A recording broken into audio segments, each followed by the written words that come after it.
Hi అండి. ఎలా ఉన్నారు అందరూ? మీరందరూ బాగున్నారని ఆశిస్తున్నాను. ఈరోజు అట్ల తది పూజని నేనెలా చేసుకున్నానో చూపిస్తానండి. ఈరోజు గౌరీదేవిని పూజిస్తామండి. నా అట్ల తది నోములు తీరిపోయినియి. కానీ ప్రతి సంవత్సరం ఉపవాసం ఉండి అట్లు వండుకొని దేవుడి దగ్గర పెట్టుకొని పూజను చేసుకుని సాయంత్రం కూడా సంధ్యా సమయంలో చంద్రుని చూస్తూ పూజను చేసుకుంటే సుమంగళిగా మరియు సౌభాగ్యవతిగా ఉంటామని పెద్దలు చెప్తారు కదా!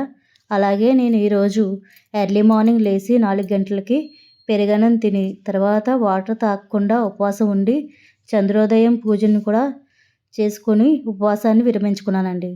ఈరోజు గౌరీదేవి పూజిస్తామండి. శివపార్వతుల ఫోటోని పెట్టుకొని పూజను చేసుకోవాలి. నా దగ్గర ఉన్న రాతి వినాయకుడిని మరియు రాతి గౌరమ్మని పెట్టుకుని పూజ మొదలు పెట్టుకున్నానండి. రాతి వినాయకుడు ఉన్నా కానీ ప్రతి పూజకి పసుపు వినాయకుని కంపల్సరీగా పెట్టుకొని పూజించాలండి.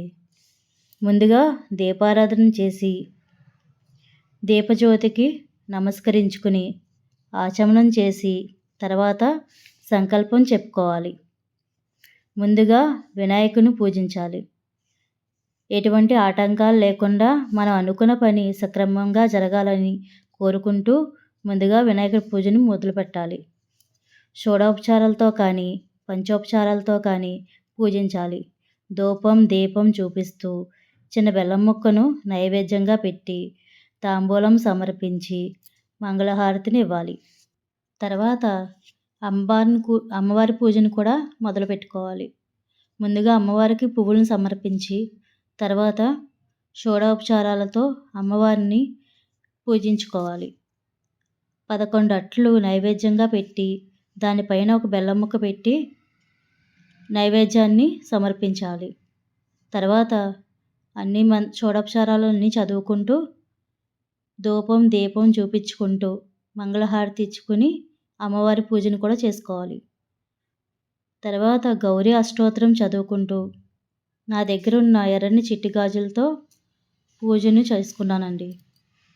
తర్వాత కథ వింటూ పూజను కంప్లీట్ చేసుకున్నాను. సాయంకాలం కూడా చుక్కను మరియు చంద్రుడిని చూస్తూ పూజను చేసుకున్నాను. ఆ పూజను కంప్లీట్ అయిన తర్వాత నా ఉపవాసాన్ని విరమించుకున్నానండి. ఇలా పీఠం పెట్టుకున్న పీటని మరుసటి రోజు పెరుగన్నం పెట్టుకుని దాని మీద బెల్లం ముక్క పెట్టి నైవేద్యం పెట్టిన తర్వాత దీపం ఉండగానే ఉద్వాసం చెప్పుకోవచ్చు. యథాస్థానం ప్రవేశయామి పునరాగమనాయ చ అని 3 సార్లు పీఠాన్ని కదిపి ఉద్వాసం చెప్తూ పీఠాన్ని పక్కకు తీసుకోవాలండి.